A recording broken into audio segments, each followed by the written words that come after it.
Okay, let's just dive right in. I want you to imagine a mental feat that sounds, well, completely impossible. Picture a live performance, but instead of music or magic tricks, the main event is just one person's unbelievable power of focus. And I'm not talking about, just juggling a few thoughts in your head. I mean, can a single person handle 8 totally different, really intricate mental challenges all at once, in real time, in front of an audience without messing up a single detail? It sounds like something out of a movie, right? And here's the kicker. These aren't done one after the other. This is all happening simultaneously.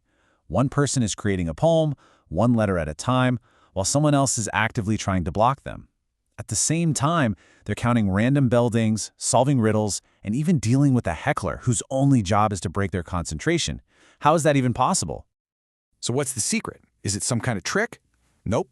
It all comes down to a fascinating and mostly forgotten Vedic art form known as Avadan. This is the ancient discipline that makes this seemingly superhuman feat a reality.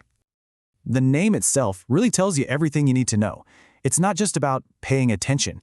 It's about a total, deep, and complete absorption. Think of it as a trainable discipline, a way to turn your own mind into this perfectly tuned instrument of awareness. And this isn't some gift you're born with. The practitioners, they're called Avadanis, build these incredible skills by mastering a 3-step process. First, Grahan, which is the power to truly grasp information, to see and hear what's actually in front of you. Second is Dharan, the ability to hold on to that information without it fading away. And finally, Smaran, the skill to pull that information back up perfectly whenever you need it. All of this training culminates in the ultimate performance, the final exam, if you will. It's called Ashtavadanam, which literally means the eightfold attention. This is where an Avadani gets on stage and performs 8 of these mind-bending feats at once. Let's just look at a few of them, because they're wild.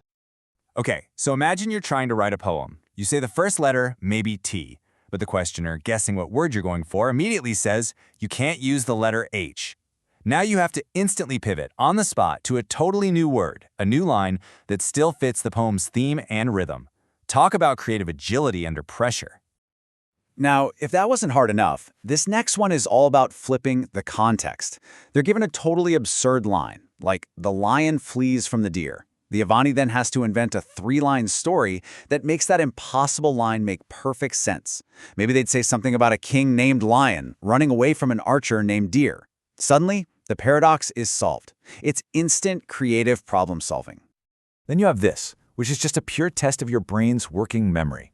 While doing all the other stuff, someone is feeding the Avadani letters of a hidden verse, but completely out of order.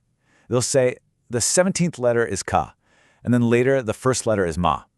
They have to store all these scattered puzzle pieces in their head and assemble the entire verse by the end.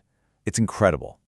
This one might be the toughest and honestly the most relatable for us today. Right when the Avadani is in the deepest state of concentration, the heckler might pop up and ask something totally random like, so did you have a love marriage or an arranged one? The Avadani has to politely answer and then, boom, drop right back into the 7 other tasks without missing a beat. That is an unbreakable focus. So you have to wonder, if this skill is so powerful, if it shows what the human mind is truly capable of, why is it almost unheard of today? Why don't we all have this kind of focus? Well, the simple answer is that our world has completely changed. The Avahani mind is trained for deep, singular focus and storing information internally. Our modern minds, well, we're trained for distraction. We've outsourced our memory to our phones, our creativity to autocorrect, and our concentration is just shattered by notifications all day long. We've stopped exercising the very mental muscles that Avahani is designed to build. And this brings us to the most important point. Avadan isn't just some cool ancient party trick. It's a powerful reminder of the trainable potential locked inside our own minds. It's a blueprint for what our attention is truly capable of. Imagine applying those pillars today, using Grahan to actually absorb what's being said in a meeting instead of multitasking, or using Smaran to give a presentation from memory, connecting with people instead of reading from a screen. This isn't a new idea. Over 100 years ago, the great thinker Swami Vivekananda said basically the same thing. He realized that concentration isn't just a tool for learning, it is the master tool. If you can perfect your focus, you can learn absolutely anything you want, whenever you want. And that really leaves us with a fascinating question to chew on. The very existence of Avedon proves that this kind of superhuman focus isn't a myth, and it's not a genetic lottery win. It's a skill. It's a technology of the mind. And in an age that's literally defined by distraction, maybe the most radical thing we can do is to reclaim our own attention. Avedon shows us just how powerful that focus can be.